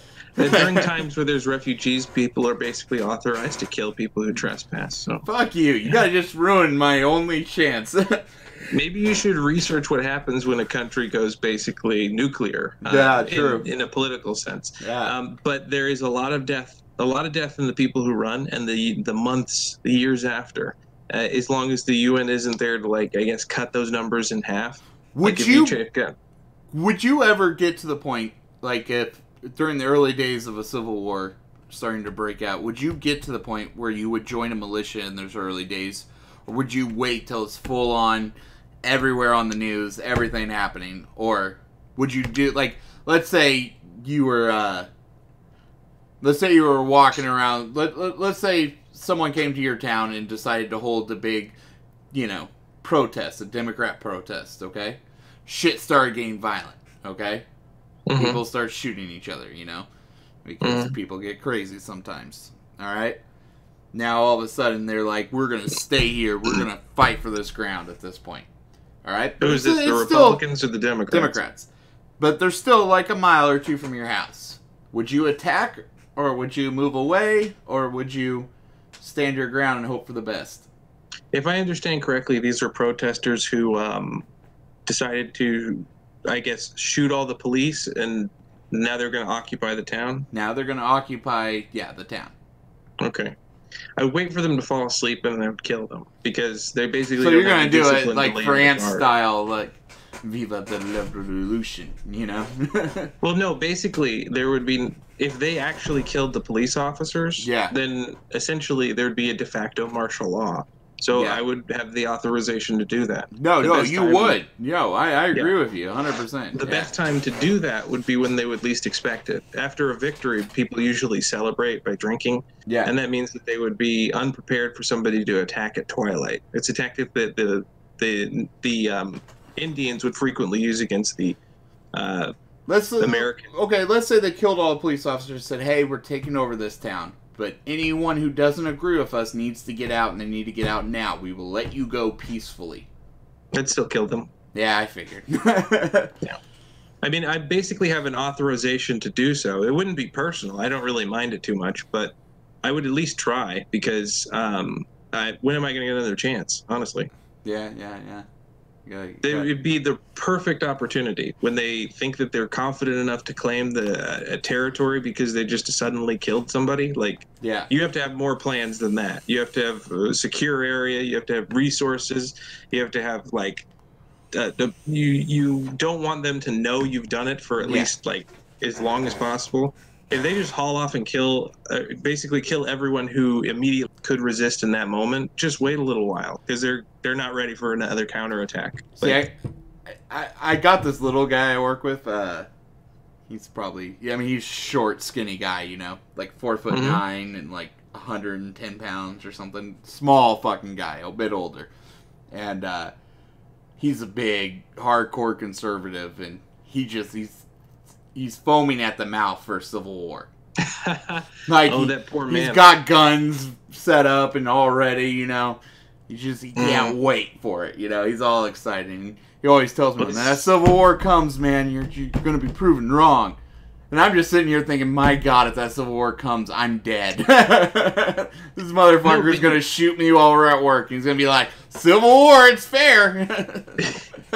No, see, that would be a dangerous idea, okay? Because the first thing that you would want to establish is that there is a line that can't be crossed. And then when people cross that line, and only when people cross that line, you kill them. In this theory, okay? In this theory, there's only the extremes of cross the line, you're dead. Because that has to be the appropriate action during a certain time period when everything goes to shit. Yeah. Because that is basically the language that everyone understands. Black, white, Mexican, foreign, native, doesn't matter. You cross this line, you will die, is something that everyone can get behind. It's a sign language, let's say, the sign language of death, okay? Yeah. And you have to make sure that you do not go over the line towards them. They have to come towards you. So it's like, all right, I don't give a shit that all this stuff is happening. You can be a Democrat, I can be a Republican. But if you pick up that gun in this zone, I will shoot you down. Like, that's where it started in the Old West, like the off-limits zones in the cities and stuff, so that you couldn't rampantly kill somebody that easily. The dueling, for example, actually had a practical purpose. That was so basically, you got a problem, settle it. Yeah, just fucking do it, and do it with no one that can get caught up as a bystander. Exactly. Yep. Go over there, go way over there, okay, and you deal with it there, and you don't come back until it's dealt with. That actually was an amazing sort of resource to prevent people that caused civility, that caused people to learn respect and learn basically manners, because you don't want to just get drawn into a duel for no reason. And you don't want to be the guy who just keeps challenging people. You don't want to be that guy either, because basically they can send in a ringer to kill you, or they can just sort of like look the other way when people are going to attack you when you least expect it. Yep. Basically, brutality has its purpose in society. And what your friend there is basically excited about is the opportunity to exact brutality, which I can get behind. I mean, it's a fun thing to do. But the problem with that is that means that they'll come for me next. So I cannot be brutal. I have to be conditionally brutal. No, I get that. Yeah. Any sort of mob boss, any sort of like actually decent leader knows that there's this line, do what I say, do not question me, or else. But you don't violate that or else. Like, they do what you said, you leave them alone. Hands off, no touching. Like, but yeah, basically what I'm saying is your friend is misguided, because what he will basically inspire is more violence. It reminds me of a chihuahua sometimes. Even though it is satisfying. If I had the opportunity to lead your friend in this supposed uprising, he would be the mad dog I would send after you. Have you ever seen what do you call that? Oh, what was it? Inglourious Bastards? Yes, thank you. Yeah. The Bear Jew. Oh, yeah, Those guys have a purpose in every military, or at least in certain militaries. Yeah. They're the ones that you send after them. They're the scary, the loud, the ones that leave the heads on the spikes. Those are useful people. but they have to be used appropriately, because if your army is totally made up of them, all the armies are going to converge to just get rid of you first, and then they'll just work on everyone else. So I would have to say that my goal wouldn't be to just start killing people, although it would be fun. You sick son my of a goal bitch. my goal would be just to defend a plot of ground, essentially. Yeah. And in a exact American standards on the plot of ground until stuff was established again. Like, if this was the scenario we were dealing with. Yeah. Because if I do that, then I get basically people who are willing to help me, and they don't all have to be Republican. That means my force is going to be bigger than a dude who's just made up a Republican or Democrat. Mm-hmm. And then I beat the shit out of the next guy, and I give the people who are survivors the opportunity to earn my trust.